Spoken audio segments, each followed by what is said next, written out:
राज्यसभा उपचुनाव 2024 के लिए भारतीय जनता पार्टी ने उम्मीदवारों की सूची जारी कर दी है। बीजेपी ने 8 राज्यों की 9 राज्यसभा सीटों के लिए यह सूची जारी की है। किरण चौधरी को हरियाणा से तो रवनीत बिट्टू को राजस्थान से उम्मीदवार बनाया है। 9 राज्यों की 12 राज्यसभा सीटों के लिए 3 सितंबर को चुनाव होना है। नामांकन प्रक्रिया 14 अगस्त से शुरू हो चुकी है और यह 21 अगस्त तक चलेगी।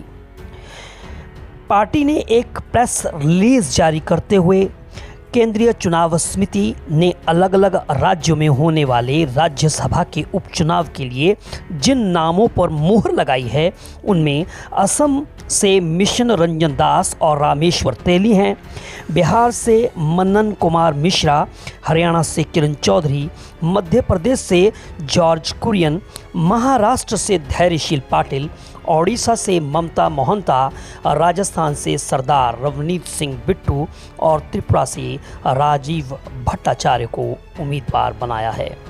रवनीत सिंह बिट्टू पंजाब से लोकसभा चुनाव लड़े थे लेकिन उन्हें हार का सामना करना पड़ा था।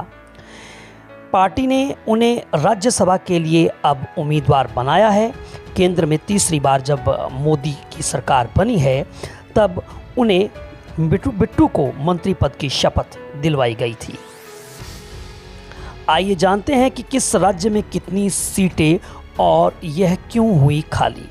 महाराष्ट्र में 2, बिहार में 2, असम में 2 सीटें खाली हैं।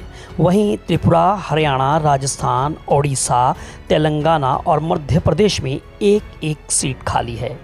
इन 12 सीटों में से 10 सीटें ऐसी हैं जो सदस्यों के लोकसभा चुनाव लड़ने के चलते खाली हुई थीं, जिसमें पीयूष गोयल, सर्बानंद सोनोवाल और ज्योतिरादित्य सिंधिया के लोकसभा चुनाव लड़ने के चलते ये सीटें खाली हुई थीं।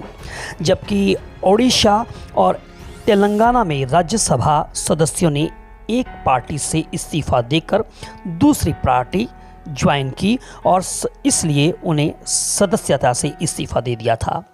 ओडिशा में बीजू जनता दल की सांसद ममता मोहंता ने नवीन पटनायक का साथ छोड़ बीजेपी का दामन थाम लिया था और सदस्यता छोड़ दी थी। तेलंगाना में केशव राव ने भारत राष्ट्र समिति BRS को छोड़कर कांग्रेस को ज्वाइन कर लिया था।